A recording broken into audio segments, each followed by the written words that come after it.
Okay, and we're back. We left off with problem number 3 for finding the area of a triangle, where we know the formula 1/2 times the base times the height. So our base was 14.5, our height was 12 3/4, and now we're going to solve it. All right, so we know we have to change these into improper fractions. So we do that with 2 steps. You multiply, you add.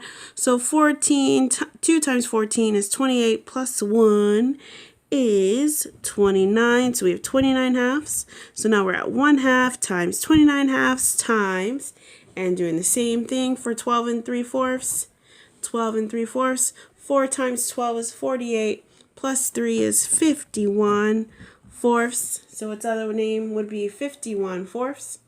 All right, from here, we could look to see if we can take out any common factors from the numerator and the denominator that match, but we don't have any, so we can't. So multiply across the top, so it'd be 1 times 29 times 51. Thank goodness you have a calculator to use. You have 1,479. And then from there, we're looking for 2 times 2, which is 4 times 4 again, which is 16. So we end up with 1,479 sixteenths. Of course, we're going to figure out how many times is 16, because you know every fraction is a division problem. How many times is 16 going to 1,479? Answer is 92 times. With how many left over? I know you're going to find that. It is 7. So you get 92 7/16 after you fill that out. So let's do a quick review for long division if you forgot how to do it. All right, so you would have said 16 doesn't go into 14, but it does go into 147.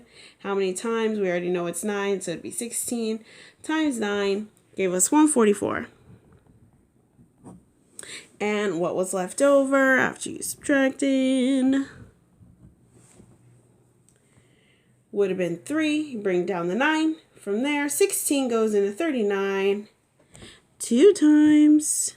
So we have that there for the 32, which would have brought us that 7. So that's where the 7 comes from in 92 7/16. This is measured in inches squared. All right, and our final problems. See if it's zoomed in a little bit. Okay, our final problems. See if we can work it. All right, we're going to find the missing dimension. So we have a triangle.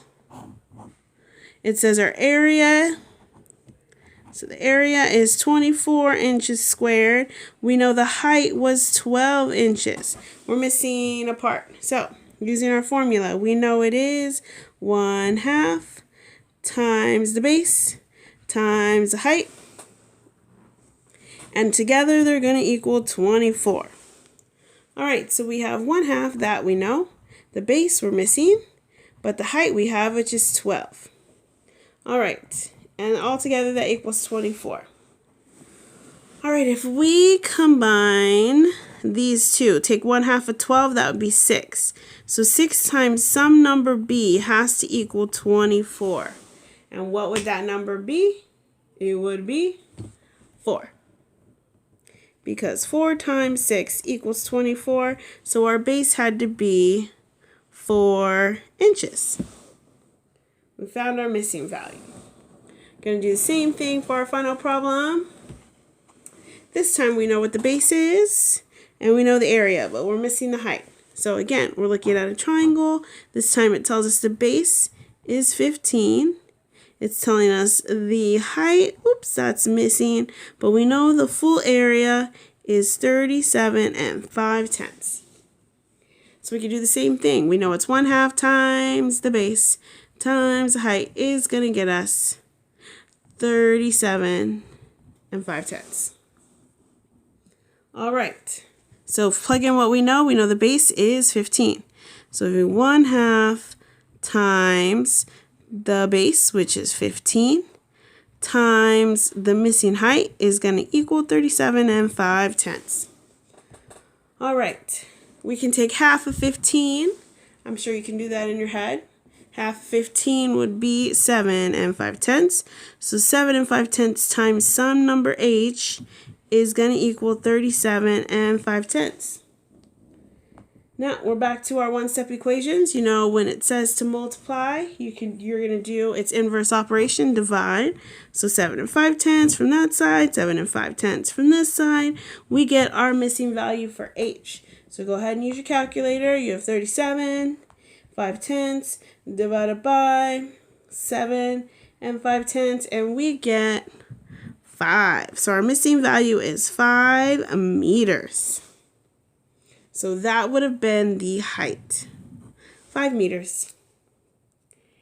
And let me zoom out so you can see that. That is it for our practice problems.